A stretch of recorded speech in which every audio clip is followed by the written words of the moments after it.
வாழ்க வையகம், வாழ்க வையகம், வாழ்க வளமுடன்.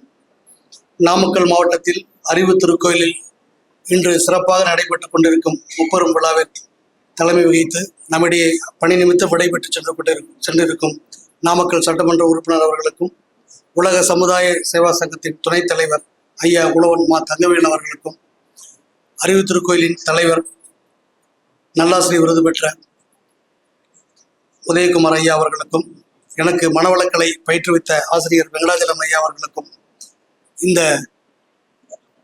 இன்றைய நிகழ்ச்சியில் கலந்து கொண்டிருக்கும் இந்த மனவளக்கலை மன்றத்தை சார்ந்த அனைத்து பேராசிரியர்கள், அன்பர்கள் அனைவருக்கும் எனது காலை வணக்கத்தை தெரிவித்துக் கொள்கிறேன். இந்த மனவளக்கலையோடு எனக்கு ஏற்பட்ட தொடர்புகளை பற்றி கொஞ்சம் தெரிவிப்பது எனக்கு இந்த நிகழ்ச்சியில் பொருத்தமாக இருக்கும் என்று நினைக்கிறேன். 1996ஆம் ஆண்டு எனக்கு திருமணம் நடைபெற்றது. அப்போ பாண்டிச்சேரியில் எங்களுடைய வாழ்க்கையை ஆரம்பித்தோம். அப்போ என் மனைவி ஒரு சில புத்தகங்கள் கொண்டு வந்திருந்தாங்க. அதில் ஒரு புத்தகமும் இந்த வாழ்க வளமுடன் வேதாத்திரி மகரிஷி ஐயா அவர்கள் படம் போட்ட ஒரு புத்தகம். அவங்க தான் இந்த வாழ்க வளமுடன் அப்படிங்கிற வார்த்தையை எனக்கு அறிமுகப்படுத்தினாங்க. அப்போ நிறைய இடத்துல பார்த்தீங்கன்னா காரில், பஸ்ஸில், வீட்டில் எல்லாம் கூட வாழ்க வளமுடன் அப்படின்னு ஒரு வேர்டு எழுதியிருக்கோம். அதை நான் கேட்பேன், ஏன் வாழ்க வளமுடன் எழுதியிருக்குன்னு கேட்போம். அப்போ நம்ம அதை படிப்போம் இல்லையா, அப்போ அவங்கள நம்ம வாழ்த்துறோம். இப்போ வீட்டில் வாழ்க வளமுடன் எழுதியிருந்தோம்னா, ஒரு காரில் வாழ்க வளமுடன்னா வாழ்க வளமுடன் அப்படின்னு நம்ம படிப்போம். படிக்கும்பொழுது நம்மை அறிந்து நம்ம அவங்கள வாழ்த்துவோம். அந்த வாழ்த்துக்கள் நமக்கு சந்தோஷத்தை கொடுக்கும். அந்த வாழ்த்துக்களை பெறுவதற்கும் சந்தோஷத்தை கொடுக்கும்ங்கிறது உண்மையான ஒரு நிகழ்வு. 1996 வேதாத்திரி மகரிஷி ஐயா அவர்களை பற்றியும் அறிவு திருக்கோயில் பற்றியும் ஓரளவு எனக்கு அறிமுகம் ஏற்பட்டது. மிகுந்த பரிச்சயம் என்பது 2002ஆம் ஆண்டு நாமக்கல் நகருக்கு வேலைக்காக வந்தபோது தான் ஏற்பட்டது. அப்போ என் மனைவியோடு, அப்பொழுது என் மனைவிக்கு தான் காரணம், அவங்களோட பணிபுரிந்தவர் ஐயா உழவன் மா தங்கவேல் அவருடைய சகலை. அவர் தான் ஐயாவை பற்றி கொஞ்சம் சொல்லுவார். அதை என் மனைவி என்னிடம் சொல்வார்கள். அதுக்கு பிறகு 2004 நானும் இங்கே வந்து பயிற்சி எடுத்துக்கொண்டேன். அப்போ ஐயா வெங்கடாஜலம் ஐயா அவர்கள் தான் பயிற்சி அளித்தார்கள். இன்னும் நிறைய பேராசிரியர்களும் பயிற்சி அளித்திருக்கிறார்கள். அந்த பயிற்சியை நான் தொடர்ந்து செய்து வந்தேன். அதாவது அந்த பயிற்சியினுடைய மகத்துவம்ங்கிறது இப்போ இங்கே நான் சொல்லி தெரிய வேண்டிய அவசியம் இல்லை. ஏன்னா எல்லாருமே இங்கே அனுபவிச்சவங்க. இருந்தாலும் நான் பெற்ற இன்பத்தை மட்டும் சொல்வது சிறப்பாக இருக்குன்னு நினைக்கிறேன். அந்த பயிற்சியை செய்து முடிச்சு ஒரு 2 மாதம் 3 மாதம் வரைக்கும் பெருசாக ஒன்று எஃபெக்ட் தெரியாது. அதுக்கு பின்னாடி அந்த உடல் அதுக்கு பழகிறதுக்கு பின்னாடி அந்த உடலும் மனமும் அனுபவிக்கக்கூடிய சந்தோஷங்கிறது 1 கோடி ரூபாய் கொடுத்தா கூட எனக்கு வேண்டான்னு சொல்ற அளவுக்கு இருக்கும்.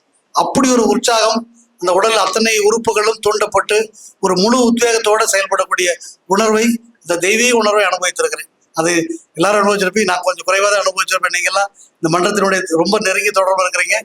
நான் மழைக்காலங்களில் ஒவ்வொரு போது இன்னமும் அந்த பயிற்சியில் தொடர்ந்து ஈடுபட்டிருக்கிறேன் தவிர தினசரி செய்யவில்லை என்ற குற்ற உணர்வு, அந்த உணர்வோடு தான் உங்கள்கிட்ட பேசிகிட்டு இருக்கேன். நன்றி. அதற்கு பிறகு இந்த மனவளக்கலையில் இருக்கிற அன்பர்கள் அந்த பயிற்சி எடுத்துக்கிட்ட முகத்தெல்லாம் பார்த்தீங்கன்னா ஒரு தேஜஸ் இருக்கும். இப்போ ஐயா உழவன் தங்கவேல் ஐயா இருக்கட்டும், உதயகுமார் சார் இருக்கட்டும், வெங்கடாச்சலம் சார் இருக்கட்டும், இங்கே இருக்கிற இதுக்கு முன்னாடி பேசின பேராசிரியர் அவங்களுடைய குரலே மிக வலிமையானது. கண்ணம்மா அவர்கள் பேசியது.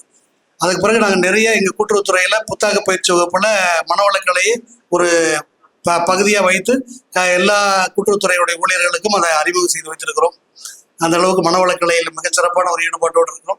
இங்கே எனக்கு அப்போ நான் இந்த பயிற்சியில் ஈடுபடும்போது எனக்கு 33 வயதுன்னு நினைக்கிறேன். அப்போ என்னை விட சிறிய வயது ஒருவர் எனக்கு வகுப்படுத்தார். அவர் சீனிவாசா துணிக்கடையில் பண்ணிட்டு இருந்தார். அப்போ ஒரு முகத்தை பார்க்கும்போது அவ்வளோ தேஜஸாக இருக்கும். பரவாயில்ல, இந்த சின்ன வயசில் இவ்வளோ ஒளிமயமாக இவர் முகம் இருக்குன்னு நினைச்சேன். ஏதோ காலத்தில் அவர் அந்த பயிற்சியை விட்டுட்டார் நினைக்கிறேன். இப்போவும் நான் அவரை சந்திக்கிறேன். அவ்வளோ பொலிவு அவர் முகத்தில் இல்லை என்பதை நான் உணர்கிறேன். அப்போ இந்த பயிற்சியோட மகத்துவம் இதை விட வேறு எதுவுமே இல்லை. எல்லாரும் சில பேர் கற்றுக்குறோம், சில சமயத்தில் அப்படி விட்டுடுறோம். இப்போ நீர் ஆவியாகணும்னா 100 டிகிரி வரைக்கும் கொதிக்க வைக்கணும். அது வரைக்கும் பொறுமையாக வெயிட் பண்ணால் தான் நம்ம பார்க்க முடியும். ஆனால் நான் 50 டிகிரி பார்க்கும்போது எனக்கு பொறுமை இல்லைன்னு போயிட்டோம்னா அந்த முழு இதையும் நம்ம அனுபவிக்க முடியாது. ஸோ 100 டிகிரி வரைக்கும் கொதிச்சாதான் அது ஆவியாகிறது பார்க்க முடியும். அதே போல் நீர் ஐஸ் ஆகணும்னாலும் 0 டிகிரி வரைக்கும் நம்ம அதை உட்படுத்தணும், அல்லது அது வரைக்கும் வெயிட் பண்ணால் தான் பார்க்க முடியும். ஸோ இந்த பயிற்சியும் அது போல தான். முழுக்க நிறைவாக அதை உணர்ந்து கொண்டால் மிக சிறப்பாக இருக்கும். 8 வயதிலிருந்து 80 வயது வரைக்குமே இந்த பயிற்சியை செய்யலாம்னு சொல்லியிருக்காங்க. அருட்தந்தை வேதாத்திரி மகரிஷி அவர்கள் எவ்வளோ மிக எளிய பயிற்சி. இதை விட ஜிம்னாஸ்டிக் போய் நம்ம 50 கிலோ 100 கிலோ வெயிட் தூக்கி தான் உடலை வலிமையாக வச்சுக்கணும்னு அவசியம் இல்லை. இந்த எளிய உடற்பயிற்சிகள் தினம் ஒரு 40 நிமிடங்கள் இருந்தால் போதும். அது இல்லாமல் பொன்மொழிகள் நிறைய எழுதியிருக்காங்க. அதெல்லாம் படிக்கும் பொழுதே இதை விட ஒரு சிறப்பான ஒரு வாசகங்கள் இருக்க முடியாது. மிக முக்கியமாக எனக்கு பிடிச்ச ஒரு விஷயம், அதிகாரத்துக்கு இங்கே இடமில்லை. அதை நான் பல தடவை உணர்ந்திருக்கிறேன். இங்கே இருக்கிற பணியாளர்களாக இருக்கட்டும், பேராசிரியர்களாக இருக்கட்டும், ஐயா தலைமை பதவியில் ஐயா உழவன் தகவலாக இருக்கட்டும், எல்லாரோடையும் சரிசமமாக வாழ்க வளமுடன் சொல்லி தான் பழகுவாங்களே தவிர, நீ என்னை விட சிறியவன் அல்லது வயதில் குறைவன், என்னை விட வசதியில் குறைவன், என்னை விட அறிவில் குறைவன் ஒருபோதும் அவர் நடத்தியை நான் பார்த்ததில்லை.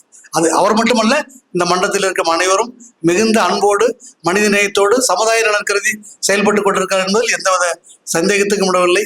இந்த மன்றத்தில் இன்னும் நிறைய உறுப்பினர்கள் சேர வேண்டும்.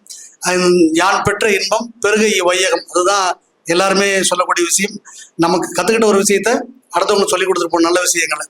ஸோ அதே அடிப்படையில் செயல்பட்டு கொண்டிருக்கும் இந்த மன்றம் மேலும் சிறப்பாக விளங்கி மேலும் பல பேருக்கு உடற்பயிற்சி உடல் நலமும் மனநலமும் கொடுத்து கொண்டிருக்க வேண்டும் என்று வாழ்த்தி விடைபெறுகிறேன். நன்றி, வணக்கம்.